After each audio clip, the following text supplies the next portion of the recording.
Thanks for logging on to WCVB.com and to WickedLocal.com. Well, storm is getting closer, and what it's going to produce is a lot of rain and wind around our area. In fact, we have a flood watch that's going into effect late tonight, and that will be with us through the day tomorrow. In addition, we have high wind warnings across southeastern Massachusetts up through the Boston area, wind advisories a little farther to the north and west and also farther to the south and east.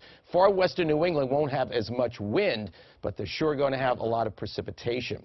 Now, here's all the warnings and watches that are in effect across the Northeast. All the blue and the pink, purple, magenta, all of that are winter type of warnings across much of Pennsylvania and New York State, especially central and western portions, while here in New England, it's all about the wind and the rain. There's a little bit of an icy mix that could occur at the beginning if you look at areas well north and west of Boston where it's in the 30s. But from Boston and the Pike south and east, it's in the 40s. We'll pretty much just get straight rain. Here's all the water that's on the way, but on the northern fringes, there is some snow. It's snowing right now, late afternoon here in the Berkshires, as you can see on this Tuesday, and all of that is tending to spread to the north and east. So central, western, northern New England starts as snow, goes to a mix, and then gets heavy rain.